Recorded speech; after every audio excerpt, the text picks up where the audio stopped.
Hey guys, welcome to success Dilip. मैं दिलीप कुमार, स्वागत है आपका इस वीडियो में। तो दोस्तों, बात करने वाले हैं आज की नई वैकेंसीज के बारे में जो कि रिलीज की गई है एनपीसीआईएल की तरफ से। भारत की सबसे बड़ी परमाणु ऊर्जा विभाग की दूसरी सबसे बड़ी डिपार्टमेंट, क्योंकि सबसे बड़ी परमाणु ऊर्जा विभाग है बीएआरसी। अब जितने भी आईटीआई स्टूडेंट हैं, डिप्लोमा या फिर बीटेक स्टूडेंट, आप कमेंट में ज़रूर बताइएगा टोटल एटॉमिक एनर्जी के कितने पावर प्लांट इंडिया में स्थित है। अगर आपके जगह के नाम भी याद हैं तो ज़रूर करें, क्योंकि इस तरह की जो रिक्रूटमेंट निकाली जाती है यहाँ पर निश्चित क्वेश्चन पूछे जाते हैं। तो देखते हैं कितने स्टूडेंट सच में तैयारी करने वाले हैं। इस वैकेंसी रिलीज की गई है, बिल्कुल नई और फ्रेशर रिक्रूटमेंट है, फ्रेश रिक्रूटमेंट है। आईटीआई, डिप्लोमा, बीटेक सबके लिए रिक्रूटमेंट। तो चलिए डिटेल में बात करते हैं कौन कौन से कैंडिडेट अप्लाई कर सकते हैं। इतनी बड़ी पावर प्लांट की तरफ से सरकारी नौकरी की वैकेंसीज निकाली गई है, तो मौका मत छोड़ना, क्योंकि बहुत दिनों के बाद इस तरह के डिपार्टमेंट से कोई वैकेंसी देखने को मिलती है। अंतिम मौका है सभी स्टूडेंट की 2023 की लास्ट वैकेंसी, जो कि आपको जल्दी से फॉर्म भरनी है, क्योंकि डेट बहुत कम है आपके हाथ में। चलिए अब डिटेल में बात करते हैं कौन कौन सी ट्रेड एंड ब्रांच वाले कैंडिडेट अप्लाई कर सकते हैं, किस प्रकार की रिक्रूटमेंट है ये, कैसे फॉर्म भरनी है। एंड सबसे बड़ी बात कि इसमें फॉर्म भरने के बाद इस तरह की जो रिक्रूटमेंट होती है, सिलेक्शन का प्रोसीजर क्या होता है, क्योंकि बहुत बार आपने नाम नहीं सुना होगा कि एनपीसीएल किस तरह का डिपार्टमेंट है, किस तरह का प्रोसीजर इसमें चलता रहता है। ओके, स्टार्टिंग से बात करेंगे, वीडियोस में ध्यानपूर्वक बने रहिएगा। स्टार्ट करते हैं वीडियोस को। आगे बढ़ने से पहले आप आईटीआई, डिप्लोमा, बीटेक स्टूडेंट अपना ट्रेड, अपना ब्रांच जरूर कमेंट कर दें।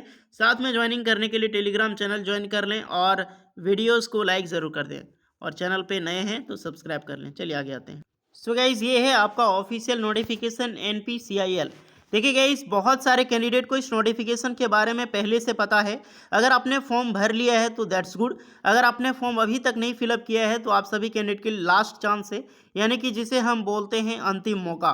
तो जो भी कैंडिडेट एलिजिबल हैं, थोड़ा सा हम ब्रीफ में जानकारी लेते हैं कि किस किस डिपार्टमेंट के लिए रिक्रूटमेंट निकाली गई है। वैकेंसी यहाँ पर दो तरह की निकाली गई है। एक आपका है एसटी, यानी कि वही बोलते हैं स्टाइपेंडरी ट्रेनी, कैटेगरी 2 के लिए। दूसरा है स्टाइपेंडरी ट्रेनी, जिसे हम साइंटिफिक असिस्टेंट बोलते हैं, कैटेगरी 1 के लिए। कैटेगरी 1 जो पोस्ट होता है वो पोस्ट होता है बड़ा पोस्ट, यानी कि हायर पोस्ट। कैटेगरी 2 पोस्ट है वो होता है आपका जूनियर पोस्ट। दोनों ही स्टाइपेंडरी ट्रेनी है। एक आपका टेक्नीशियन बेस पे है, एक आपका यहाँ पर असिस्टेंट बेस पे है, यानी कि थोड़ा सा आप मान सकते हो कि एग्जीक्यूटिव की बेस पर है। हालांकि एग्जीक्यूटिव की पोस्टें कोई भी यहाँ पर नहीं रिलीज की गई है। टोटल देखो, कैटेगरी 2 में टोटल 14 पोस्ट पर भर्तियां हैं, अलग अलग ट्रेड वाइज देख सकते हैं। नंबर ऑफ पोस्ट जनरल में ईडब्ल्यूएस वालों के लिए 2 है, एससी के लिए 6 है और ओबीसी के लिए 9 है। टोटल नंबर ऑफ पोस्ट हो जाती है मिलके 31। और यहाँ पर जो कैटेगरी 1 के लिए जो पोस्टें हैं, टोटल नंबर पोस्ट है 17। अब इसी में हम रिक्वायरमेंट को अलग अलग बेस पे देखने वाले हैं। अगर आप बैकलॉग की रिक्रूटमेंट कुछ देखते हैं ग्रुप सी लेवल की, जो कि साइंटिफिक असिस्टेंट ग्रुप सी की पोस्ट ये है, और असिस्टेंट ग्रेड 1 एचआर की कुछ रिक्रूटमेंट रिलीज की गई है। वैकेंसी जो निकाली गई है वो टेक्नीशियन बी की है। Stipendiary trainee and technician B वही है आपका पोस्ट। दूसरा है स्टाइपेंडरी ट्रेनी या फिर scientific assistant technician, scientific assistant B. यही आपका दो तरह की कैटेगरी, कैटेगरी 1 और कैटेगरी 2। अब कैटेगरी 2 में जो रिक्रूटमेंट होती है वो आईटीआई स्टूडेंट के लिए वैलिड होती है। अब आईटीआई वालों के लिए कौन कौन से ट्रेड के लिए वैकेंसी है, तो ध्यान से सुनना। प्लांट ऑपरेटर, फिटर, उसके बाद है इंस्ट्रूमेंट मैकेनिक के लिए, इलेक्ट्रिशियन के लिए, प्लम्बर के लिए, वेल्डर के लिए, कारपेंटर के लिए। टोटल नंबर कितना था, 31। तो जो भी ट्रेड का मैंने नाम लिया है वो सारे ट्रेड के कैंडिडेट यहाँ पर फॉर्म बिल्कुल भर सकते हैं। नेक्स्ट है कैटेगरी 2। आईटीआई स्टूडेंट के लिए कोई दुविधा है तो कमेंट कर सकते हैं। कैटेगरी 1 में अब कौन कौन रिक्रूटमेंट है, तो एक फिजिक्स केमिस्ट्री के लिए वैकेंसी है। उसके बाद है मैकेनिकल, तो मैकेनिकल ब्रांच के लिए 6 पोस्ट है, इलेक्ट्रिकल ब्रांच के लिए 3 पोस्ट है, और इंस्ट्रूमेंट या फिर इलेक्ट्रॉनिक के लिए यहाँ पर 4 पोस्ट है। टोटल नंबर कितने थी, 17, जो कि आपको यहाँ पर बता दी गई है। नेक्स्ट रिक्रूटमेंट निकाली गई थी साइंटिफिक असिस्टेंट की, जिसमें केवल एक पोस्ट थी। सेफ्टी सुपरवाइजर में एचआर लेवल की पोस्टें जो थी 1 2 1, यानी टोटल 4 पोस्ट पर रिक्रूटमेंट है। सीएनएम, फाइनेंस और एचआर में वैकेंसी है। ओके, अब जितनी भी सारी टेक्नीशियन बी की पोस्ट हैं, इसके अनुसार हम क्वालिफिकेशन जान लेते हैं।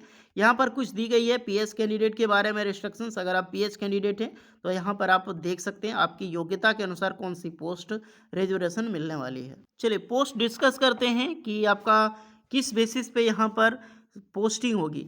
सबसे पहले आपका जो क्वालिफिकेशंस है कैटेगरी 2 प्लांट ऑपरेटर की, तो उसमें 10+2 HST आपका पास आउट होनी चाहिए। फिजिक्स केमिस्ट्री या फिर मैथमेटिक्स में यानी कि पीसीएम के साथ आप अप्लाई कर सकते हैं 50% मार्क्स। फिटर की जो वैकेंसी है वहाँ पर आईटीआई पास आउट चाहिए फिटर ट्रेड में, याद रखना 10th पास करके आईटीआई पास आउट किए फिटर में आप अप्लाई कर सकते हैं, बिल्कुल फ्रेशर अप्लाई कर सकते हैं। इंस्ट्रूमेंट मैकेनिक या फिर इलेक्ट्रॉनिक मैकेनिक, तो ये सारे ब्रांच के कैंडिडेट अप्लाई कर सकते हैं यानी ट्रेड के कैंडिडेट। फिर इलेक्ट्रिशियन की वैकेंसी जिसमें 5 वैकेंसी थी, तो यहाँ भी इलेक्ट्रिशियन की वैकेंसी। फिर प्लम्बर है तो आईटीआई प्लम्बर, वेल्डर तो आईटीआई वेल्डर के ट्रेड, आईटीआई कारपेंटर के लिए वैकेंसीज। नेक्स्ट है आपका कुछ फिजिकल स्टैंडर्ड, क्योंकि इसमें भी आपका फिजिकल स्टैंडर्ड होता है 45.5 किलो वजन होना चाहिए और हाइट कम से कम 160 सेंटीमीटर होना चाहिए। जितने भी स्टूडेंट खास करके आईटीआई स्टूडेंट हैं, आप अपना हाइट ज़रूर कमेंट करके बताएं, क्योंकि काफ़ी ज़्यादा मेजर यहाँ पे करती है। तो जो भी आपकी हाइट है कमेंट में बताएं, आप एलिजिबल हैं या फिर ना एलिजिबल है, उस पर कमेंट आपको चली जाएगी सक्सेस दिलीप की ओर से। फिजिकल केमिस्ट्री फिजिक्स केमिस्ट्री देख सकते हैं कि यहाँ पर तो आपका न्यूनतम सी बात है कि ग्रेजुएशन चाहिए, बीएससी पास आउट है, रिलेवेंट ब्रांच से आप अप्लाई कर सकते हैं। ओके, नेक्स्ट है आपका यहाँ पर मैकेनिकल। मैकेनिकल में तो डिप्लोमा ही चाहिए गाइस, क्योंकि डिप्लोमा आपने कर रखी हो 60% के साथ। Mechanical engineering, mechanical repair, mechanical engineer maintenance में या फिर पावर प्लांट में, अदरवाइज वेल्डिंग में भी कर रखी है सीट मेटल में, तो भी आप अप्लाई कर सकते हैं। अदरवाइज 2 ईयर की टफ लेटरल एंट्री से डिप्लोमा आपने किया है, तो जो भी कैंडिडेट एलिजिबल है आप अप्लाई कर सकते हैं, यानी कि आईटीआई प्लस जो डिप्लोमा करता है ना, वो भी कैंडिडेट यहाँ पर अप्लाई करें। नेक्स्ट है इलेक्ट्रिकल, तो डिप्लोमा इलेक्ट्रिकल लेटरल एंट्री इसमें एलिजिबल है। इलेक्ट्रॉनिक्स एंड इंस्ट्रूमेंटेशन, तो वो भी काफ़ी सारे इलेक्ट्रॉनिक के कोर ब्रांचेज होते हैं डिस्ट्रीब्यूशन में, कम्युनिकेशन टेली कम्युनिकेशंस, ये सारे कैंडिडेट यहाँ पर एलिजिबल होने वाले हैं। उसके बाद फिजिकल स्टैंडर्ड इसका भी देख लो 160 सेंटीमीटर 45.5 किलो वजन।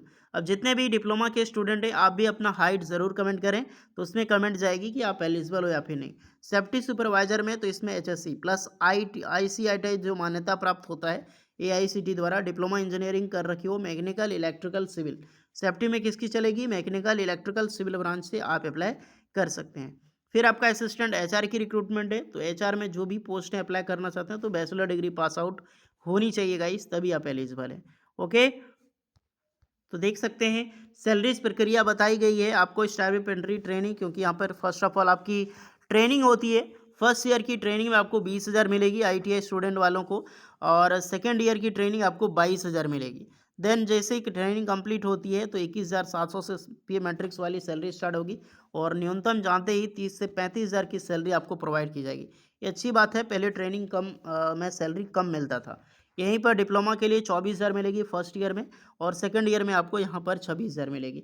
तो सेकंड ईयर नहीं होता है, सेकंड 6 मंथ होता है, क्योंकि 18 मंथ का ट्रेनिंग होता है आपका डिप्लोमा वालों के लिए।